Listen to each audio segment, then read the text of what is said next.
네, 안녕하세요. 상사중재 사례 6주차 강의 시작하도록 하겠습니다. 어, 저희가 이제 중재 합의에 대해서 살펴봤죠. 이제 이번에 살펴볼 내용은 중재지입니다. 중재지라고 하는 것은 뭐 쉬워요. 이건 좀 상대적으로 이야기하기가 좀 편한 부분이긴 한데, 중재 절차 또는 중재 판정이 행해지는 그런 국가나 지역을 말합니다. 뭐 어떤 중재 절차는 기본적으로 뭐 한 곳에서만 이루어지는 것이 아니라 필요에 의해서, 편의에 의해서 뭐 여러 곳에서 진행될 수도 있고, 증인 신문이나 뭐 이런 것들을 해야 될 수도 있기 때문에 뭐 여러 곳에서 다양하게 할 수는 있습니다만, 뭐 그렇기 때문에 진짜 여기서 했다가 저기서 했다, 그렇다고 해서 진짜 여기서 했다가 저기서 했다가는 여러 가지 비용이나 여러 가지 시간적으로나 낭비가 심하기 때문에, 특별히 중재기관이 있는 그런 어떤 중재지를 선정을 해서 절차를 진행하는 것이 바람직하다라고 볼 수가 있고, 보통 그러면 이제 문제가 이제 중재지를 어디로 할 것인가의 문제가 가장 크죠. 그게 핵심이죠. 중재지 어디로 할래. 근데 그거는 뭐 여러 가지 뭐 준거법이나 뭐 이런 것들하고 관련이 되어질 수가 있겠죠. 그래서 뭐 보통은 중재 판정이 내려지고 그러니까 중재 절차가 진행이 되고 중재 판정이 내려지고 중재 판정문에 서명이 되는 곳이 보통 이제 중재지가 됩니다. 자, 이 중재지와 관련돼서 한국의 중재법에서는 중재지는 당사자 간의 합의로 정한다. 이게 가장 커요. 뒤에서 뭐 여러 가지 이야기들이 나오고 썰이 나옵니다만, 당사자 합의로 정하는 경우가 가장 보편 타당하고 합리적이죠. 근데 이게 그런 합의가 없을 때가 좀 문제가 됩니다. 그래서 중재지에 대한 당사자 합의가 없다면 중재판정부는 여러 가지 당사자의 편의나 이런 것들을 고려를 해서 중재지를 정한다고 규정을 하고 있습니다. 근데 이것도 말이 조금 안 돼요. 법은 이렇게 되어 있는데, 예를 들어서 생각해 보세요. 자, 중재판정부라고 하는 것이 중재기관에서, 보통 뒤에서 우리 중재판정부 얘기할 거예요. 중재판정부라고 하는 것 자체가 중재기관이 선정이 되고, 중재기관이 선정되어서 거기서 중재 절차에 따라서 중재판정부가 구성되는 것이 보통인데, 중재지가 어딘지가 애매한 상황이라고 하면 사실 중재기관도 이게 뭐 어디라고 말하기가 애매한 상황이거든요. 그렇다면 중재지가 합의가 안 이루어져 있으면 중재지, 중재기관 이게 다 애매한 상황인 거예요. 근데 중재판정부가 이거를 뭐 여러 가지 사정을 고려해서 판단을 한다? 좀 이게 쉽게 말해서 뭐 닭이 달걀을 낳는 것이 아니라 병아리가 달걀을 낳는다는 말 정도밖에 안 되는 거예요. 좀 모순이 있어요. 법의 규정은 이런데 실질적으로 그렇다면 가장 좋은 방법은 중재지의 경우에는 당사자들이 어디서 중재를 진행할 것인지에 대해서 명확하게 규정을 하고 처리를 하는 것이 굉장히 바람직합니다. 자, 그리고 뭐 그래요.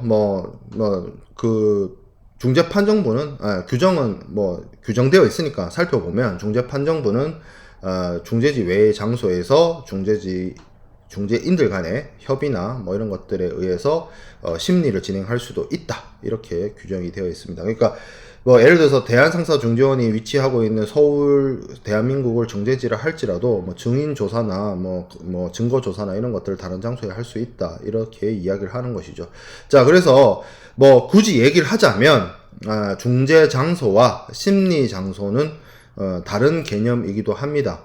중재지에 이 심리 장소와 중재 장소가 같을 수도 있고요, 뭐 다를 수도 있고요. 상황에 따라서 다릅니다. 예를 들어서 뭐 당사자의 이야기를 꼭 거기 가서 들어야 된다라고 하면 중재인이 그곳으로 가서 그쪽에서 당사자들의 어떤 이야기를 듣고 한다면 그게 그 장소가 심리 장소가 되는 것이고요. 뭐 그런 건데, 사실은 뭐 이런 경우는 뭐 그냥 이거는 그 케이스 바이 케이스로 그 사안에 따라서 정해지는 부분이라서, 뭐 준거법에서 이를 뭐 특별히 나누고 있거나 강제하고 있거나 뭐 이걸 막고 있거나 뭐 그렇진 않아요. 자, 운시트랄 모델법 내용을 한번 보죠. 당사자가 별도의 합의가 없는 한 중재판정부는 구 구성원 간의 상의를 위해서나 증인, 뭐 당사자 심리를 위해서 물품, 기타 재산 또는 서류의 검사를 위해서 중재판정부가 적당하다고 보는 장소에서 만날 수도 있다라고 하고 있죠. 그럼 여기가 쉽게 말하면 뭐 중재 장소일 수도 있고 심리 장소일 수도 있고 뭐 그런 중재지 외의 장소를 할 수 있다 정도로만 하고 뭐 이야기하고 있기 때문에 뭐 그 외에 뭐 어떤 구체적인 규정이나 이런 것들은 없습니다. 뭐 케이스 바이 케이스로 사안에 따라서 중재 판정부가 판단을 하고 활용하고 중재 절차 진행과 관련해서 필요하다면 이용할 수 있는 방식이란 것이죠. 자, 그럼 중재지 선정을 하는 것이 왜 중요하냐?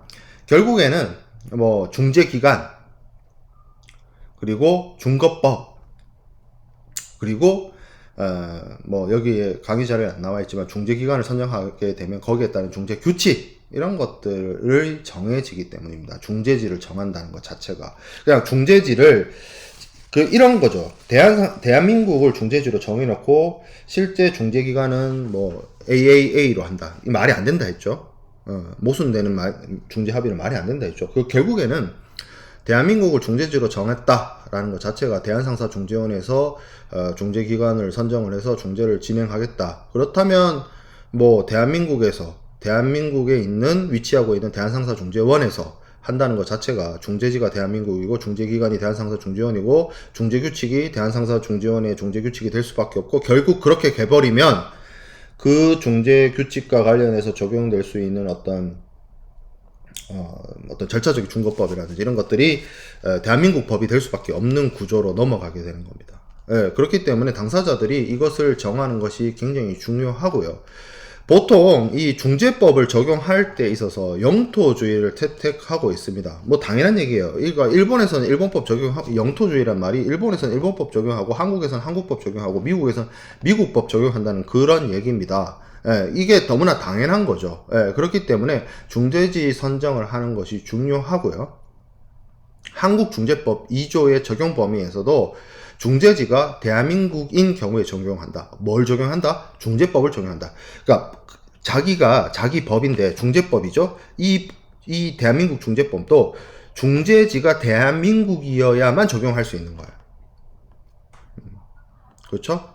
그래서 이 국제 중재든 국내 중재든 중재지를 어떻게 선정하느냐에 있어서 이런 것들이 굉장히 중요하고, 중재지를 선정을 하게 되면 앞서 제가 얘기했던 것처럼 준거법이 결정이 된다라고 봐도 돼요. 뭐 물론 서배적 사법을 규정하고 있는 국제사법에 따라서 한국과 미국 당사자들 사이에서 분쟁을 대한상사중재원에서 하더라도 뭐 영국법을 준거법으로 한다든지 할 수는 있어요. 할 수는 있습니다. 하지만 기본적으로 중재지법이라든지 법정지국의 법을 적용하는 것이 일반적이기 때문에 중재지를 결정하는 것이 곧 준거법을 결정하는 것과 동일한 의미로 봐도 돼요. 거의 대부분의 케이스. 그러니까 진짜 정말 당사자들이 멍청하거나 미치지 않고서야 중재지와 중재기관과 당사국가 이런 것들하고 동떨어진 법을 준거법으로 결정한다? 쉽지 않은 문제죠. 하려면 할 수는 있다. 근데 쉽지 않다. 자, 그 다음에 중재 판정의 결정 기준이 됩니다. 중재지는 대부분 중재 판정의 모국지가 되어서 국제상사 중재의 어떤 그 외국 중재 판정의 결정 기준이 됩니다. 이게 왜 중요하냐면 뉴욕 협약 때문에 그래요. 뉴욕 협약에 그러니까 이 중재 판정이 내려졌는데 이게 뉴욕 협약을 통해서 외국의 승인과 집행을 받을 수 있는 중재 판정이냐를 결정하는 기준이 될 수 있어요. 중재지가. 그렇기 때문에 준거법을 결정하기 때문에도 중요하고 외국 중재 판정의 승인과 집행과 관련해서도 중요한 거예요. 중재지가. 그리고 그 어떤 국가 법원이 중재라고 하는 것이 사실은 대체적 분쟁 해결 제도고 소송으로서 모든 문제를 해결하지 않기 위해서 우리가 상사 중재 제도를 이용한다라고는 하지만 법원의 개입이 없이 진행되어질 수는 없어요. 법원이 어느 정도 최소 한도로 개입되어지는 거는 당연합니다. 왜? 뭐 증인을 부른다든지 뭐 증거물을 심사를 한다든지 그리고 결정적으로 강제 집행이나 이런 것들을 하려고 한다면 국가 공권력의 승인과 집행, 즉 사법적 개입이 어느 정도 필요해요. 그러면 중재지를 어느 국가로 정하느냐에 따라서 그러면 당연히 그 중재지가 위치한 국가의 법원이 이것을 관할하는 법원이 되는 것이 너무나 타당하겠죠. 그래서 굉장히 중요합니다. 예, 그리고 법원이 나중에 중재 판정이 내려지고 그것에 대해서 승인과 집행을 받을 때, 그 어떻게 보면 그 국가의 어떤 규범이나 규정에 따라서 이 중재 판정의 취소 여부나 이런 것들 혹은 승인과 집행의 거부 이런 것들을 결정하는데 그 기준도 그 중재판정부, 중재지, 그리고 그 관할 법원 이런 것들이기 때문에 굉장히 중요하다. 쉽게 말하면 중재 판정이 내려지면 그 중재 판정이 내려진 판정이 중재지의 법에 어긋나면 안 돼요. 쉽게 말해서. 자, 그 다음에 편의성. 멀리 원정 가면 피곤합니다. 뭐 비용도 많이 들고 그렇기 때문에 중재를 하는 당사자 입장에서는 가까운 혹은 자국에서 중재를 결정하고 진행하는 것이 굉장히 좋겠죠. 바람직하죠. 자, 그러면 중재지를 결정하는 방법은 어떤 것이 있을까? 답은 처음부터 제가 말했습니다. 뭐죠? 당사자 자치의 원칙입니다. 당사자 자치의 원칙에 따라서 당사자 합의에 의해서 중재지를 결정하는 것이 가장 깔끔하고 이지하고 좋습니다. 그렇지 않으면 피곤해져요. 그래서 한국중재법에서도 제21조에 중재지는 당사자 간의 합의로 정한다라고 이야기를 하고 있어요. 자, 당사자가 합의한 국가중재. 당사자 간의 협상력이 우세한 일방의 국가를 중재지로 결정하는 방식입니다. 한국 사람이 있고 미국 사람이 있는데 예를 들어서 이 거래 단계에서 한국 사람이 좀 갑이에요. 혹은 반대로 미국 사람이 갑이에요. 그러면 갑이 있는 이 어떤 거래, 무역 계약 혹은 뭐 건설 계약 아니면 사인과 사인 간의 계약에 있어서 계약의 주도권이라고 해야 될 거예요. 거래의 주도권을 진 쪽이 있을 수밖에 없습니다. 완전한 평등한 규정은 아니에요. 예를 들어서 내가 하나의 조그만 구멍가게 같은 법인을 만들었는데 이 법인이 삼성하고 거래를 한다. 거래의 주도권은 삼성이 가져갈 수밖에 없어요. 규모나 뭐 양측이 원하는 어떤 거래를 목표로 하는 지점이나 자본력이나 어떤 거래의 노하우나 거래의 경력이나 인원 숫자, 뭐 네트워크 그게 삼성이 무조건 이길 수밖에 없습니다. 구멍가게보다. 그렇기 때문에 이 물품의 주도권, 물품 매매 계약에서의 주도권이 바이어한테 있느냐 셀러에 있느냐에 따라서 셀러 국가가 중재지가 될 수도 있고 바이어 국가가 중재지도 되어줄 수밖에 없습니다. 이거는 어떻게 보면 정말 안타깝지만 냉혹한 현실이에요. 현실은 현실이니까. 좀 더 주도권을 쥐고 있는 쪽, 협상력이 우세한 쪽의 국가를 중재지로 결정하게 되는 거죠. 자, 그 다음에 신청인 쪽의 국가에서 국가 중재를 하는 겁니다. 그러니까 양쪽 다 국제 거래를 하는 데 있어서 양쪽 다 스스로 홈 경기를 뛰고 싶은 거예요. 한국 사람하고 미국 사람이 있는데 한국 사람은 한국에서 중재를 진행했으면 좋겠고 미국 사람은 미국에서 중재를 진행했으면 좋겠다라고 하는 거예요. 이건 너무나 당연한 겁니다. 근데 이거를 뭔가 합의가 안 이루어진다라고 하면 어떻게 중재를 신청하는 사람이 위치한 국가의 중재기관을 이용하도록 합의하는 방식도 있을 수 있어요. 나름 합리적이지만 잘 보기 힘듭니다. 왜냐면 앞서 제가 얘기했던 것처럼 거래라고 하는 것은 주도권을 진 쪽이 있기 때문에 그쪽의 요구나 그쪽의 어떤 요청에 의해서 결정된 경우가 거의 대부분이고 사실 이렇게 신청인 국가 중재를 하게 되면 무슨 문제가 있냐면 반대편도 이게 그거 할 수 있어요. 반대 신청을 할 수가 있거든요.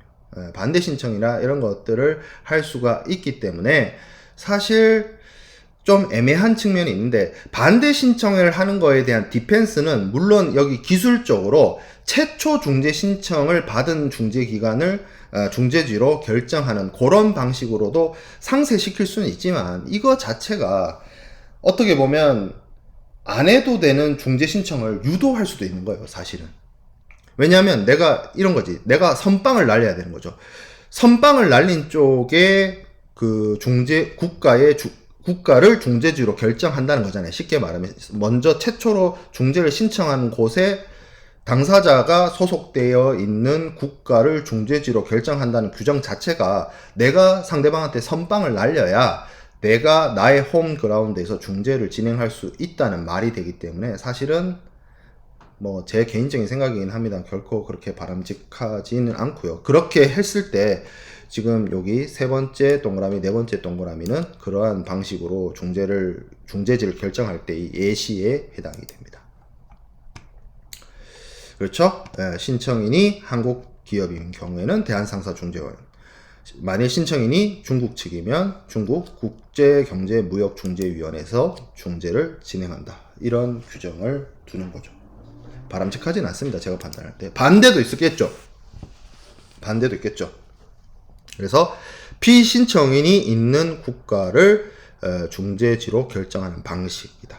이것도 있을 수 있습니다. 왜냐하면 아무래도 피신청인이 뭔가 잘못을 한 쪽이다 보니까 그런 것들에 대한 어떤 뭐라고 해야 될까요?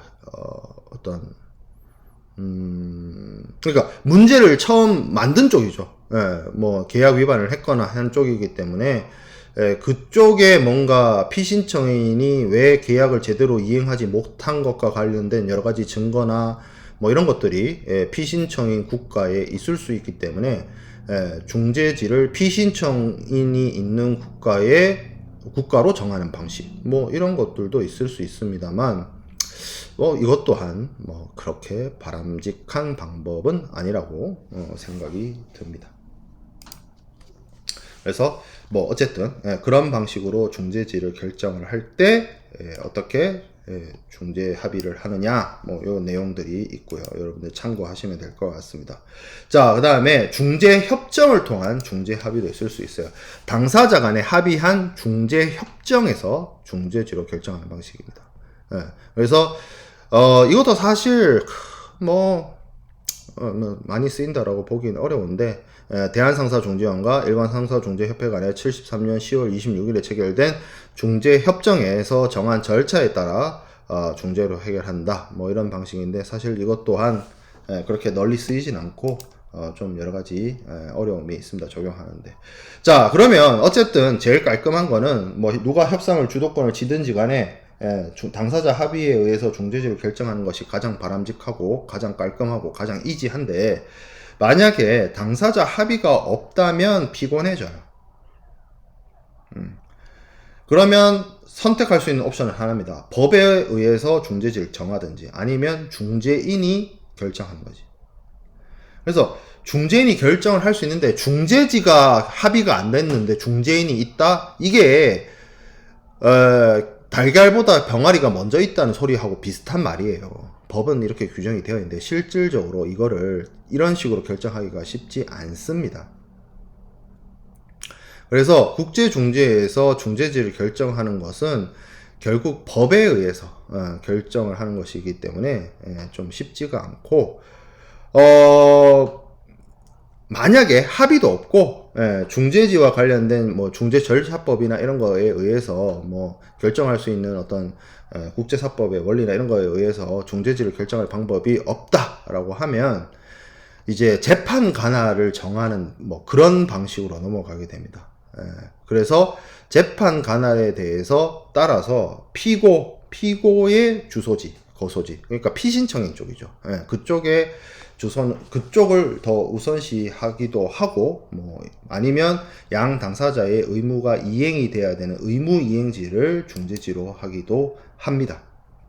어찌됐든, 중재지를 결정하는 방식은 이러한 방식으로 진행이 되고요.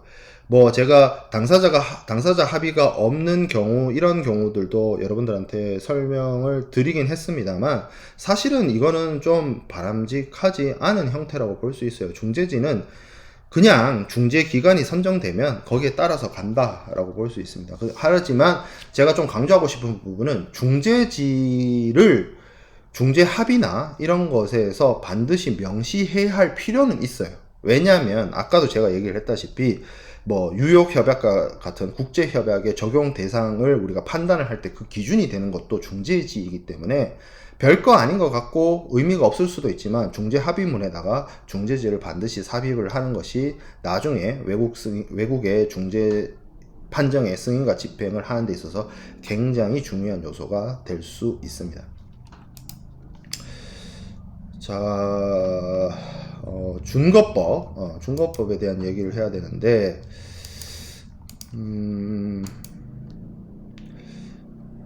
준거법, 그쵸? 예. 준거법, 이게,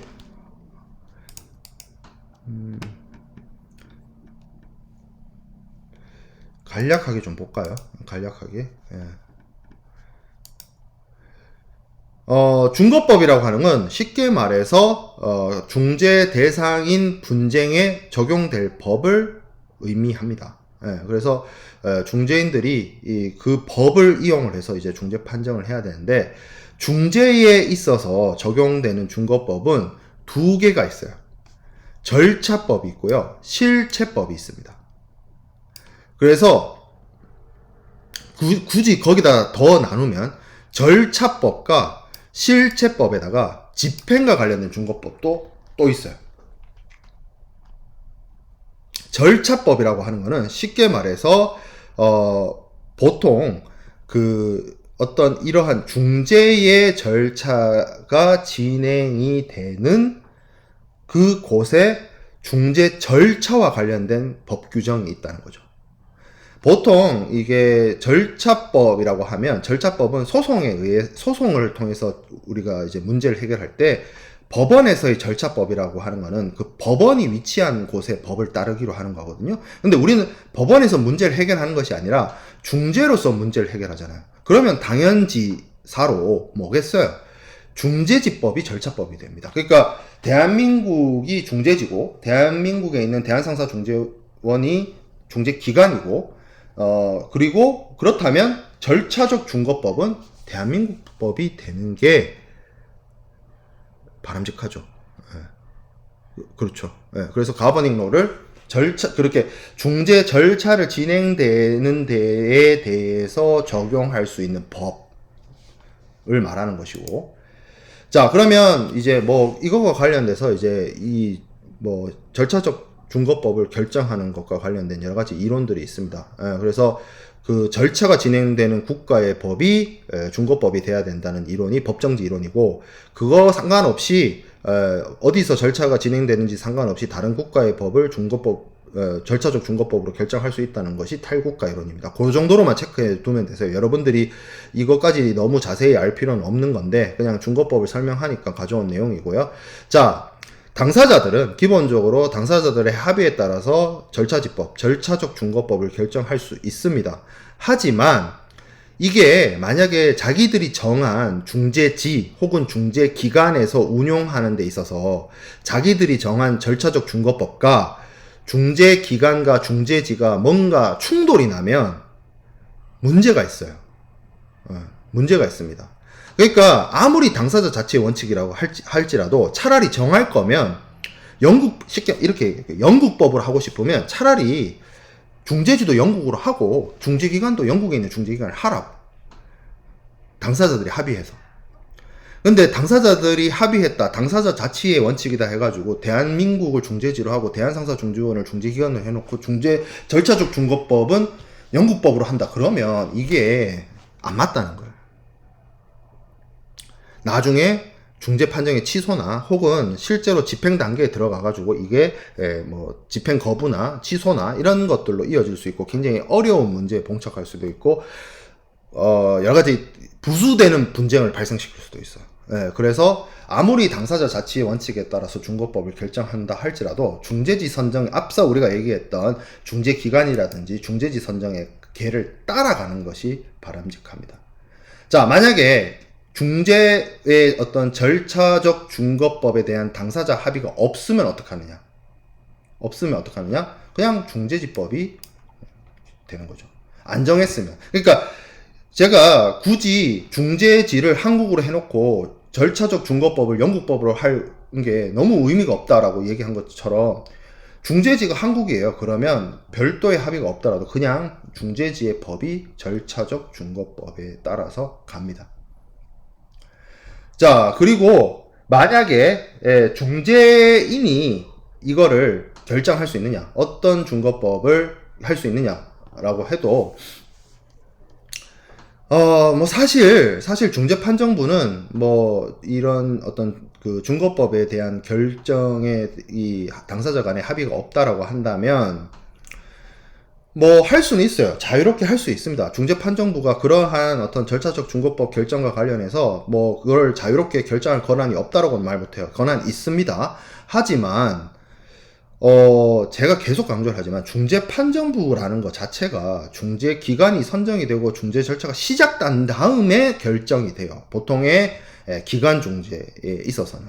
그렇기 때문에 중재 기관이 선정이 되고 중재인에 의해서 중재판정부가 구성된다는 것 자체가 어느 어떤 특정한 국가에 소속되어 있는 중재 기관을 선택했다는 것이 되기 때문에 뭐 할 수는 있으나 뭐 중재판정부가 뭐 이런 것들을 결정하는 것이 실질적으로 일어나긴 어렵고, 그리고 중재판정부도 너무 이 사람들이 너무 뜬금없는 사람이 아니기 때문에 보통 그럴 권한이, 예를 들어서 중재 절차나 준거법을 결정할 수 있는 권한을 가진다 하게 될지라도 어느 정도 타협하는 선에서 어떤 결정을 하게 될 가능성이 매우 큽니다.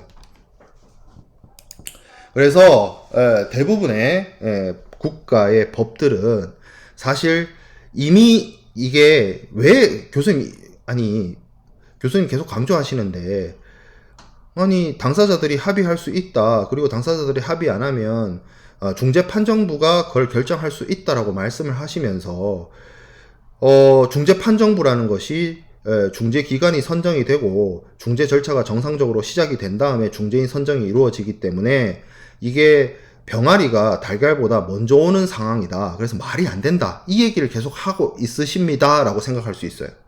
그러면 처음부터 법을 그렇게 안 정하면 되지 않습니까? 중재기관과 중재지와 준거법이 다 결정되고 제대로 중재 절차가 시작이 된 다음에 중재인이 선정이 된다면 중재판정부가 이것을 결정한다는 법 규정을 안 넣으면 되지 않습니까? 이렇게 생각할 수 있어요.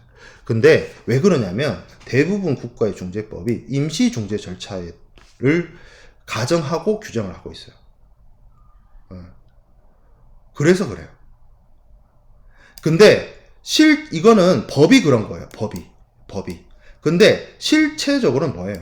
다 웬만한 나라에는 다 뭐가 있어요? 상설 중재 기관이 있죠. 그리고 그 중재 기관에서 그 기관마다 뭐가 있어요? 절차 규정이 있어요. 우리가 앞서 뭘 살펴봤죠? 이거 막 도식화된 그림 하나 본 적 있잖아요. 수업 시간에. 뭐였어요? 그 대한상사중재원의 중재 절차입니다. 그 대한상사중재원의 중재 절차에 처음에 중재판정부 구성이 아니에요. 뭐부터 받아요? 중재인의 신청부터 받고 피신청인의 답변부터 받고 그 다음에 중재인 선정으로 넘어가요. 중재인이 선정이 돼야 중재판정부가 구성이 되는 거잖아요. 그러니까 중재판정부가 중재지라든지 준거법이라든지 이런 것들을 결정할 타이밍이 안 나와요. 실제 각오로는. 그래서 이게 중재법이 그런 거고, 중재법에서는 중재판정부가 뭔 준거법을 결정할 수 있다는 식으로 얘기를 하지만 실무적으로는 안 그렇다는 거죠. 실무적으로는 우리가 앞서 살펴봤던 것처럼 중재기관을 정하면 그 중재기관이 중재인을 선정하고 중재인 선정이 이루어져야 중재판정부가 3명이든 어쨌든 이렇게 해서 구성이 되는 방식으로 넘어가는 겁니다. 자, 그래서 절차적 준거법에 대한 내용들을 살펴봤고, 실체적 준거법에 대해서는 우리가 강의실에서 만나서 수업을 진행을 하도록 하겠습니다.